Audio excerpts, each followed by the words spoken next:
Chapter 8. My school days began when I was 4 years and a half old. There were no public schools in Missouri in those years, but there were 2 private schools at 25 cents per week and collected if you can. Mrs. Horr taught the children in a small log house at the southern end of Main Street. Mr. Sam taught the young people of larger growth in a frame schoolhouse on the hill.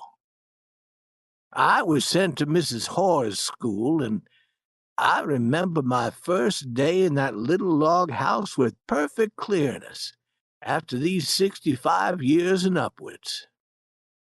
Mrs. Horr was a New England lady of middle age with New England ways and principles, and she always opened the school with a prayer and a chapter from the New Testament. Also, she explained the chapter with a brief talk. In one of these talks, she spoke about "ask and ye shall receive," and said that whoever prayed for a thing with earnestness and strong desire need not doubt that his prayer would be answered. I was so forcibly struck with this information, and so pleased by the opportunities that it offered, that I thought I would give it a trial. I prayed for gingerbread. Margaret Coonman, who was the baker's daughter, brought a piece of gingerbread to school every morning. She had always kept it out of sight before, but when I finished my prayer and glanced up, there it was, in easy reach, and she was looking the other way.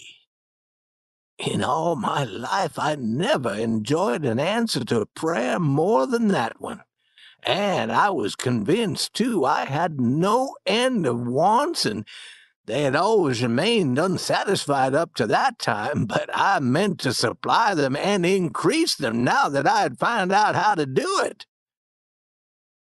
But this dream was like almost all the other dreams we have in life. There was nothing to it. I did as much praying during the next 2 or 3 days as anyone in that town, I suppose, and I was very honest and earnest about it, too. But nothing came of it. I found that not even the most powerful prayer could lift that gingerbread again, and I came to the conclusion that if a person remains faithful to his gingerbread and keeps his eye on it, he need not trouble himself about prayers. Something about the way I was acting troubled my mother, and she took me aside and questioned me.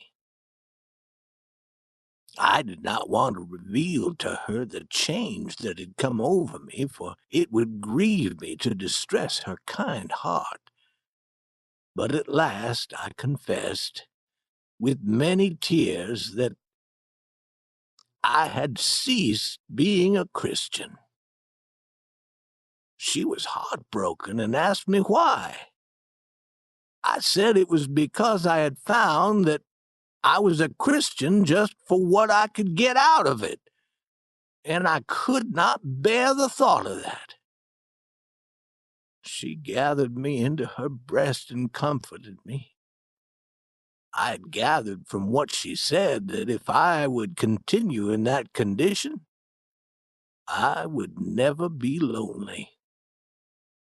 My mother had a good deal of trouble with me, but I think she enjoyed it. She had none at all with my brother Henry, who was 2 years younger than I, and I think that all his goodness and truthfulness, obeying everybody, would have been a burden to her but for the relief which I furnished in the other direction. I was valuable to her. I never thought of it before, but now I see it.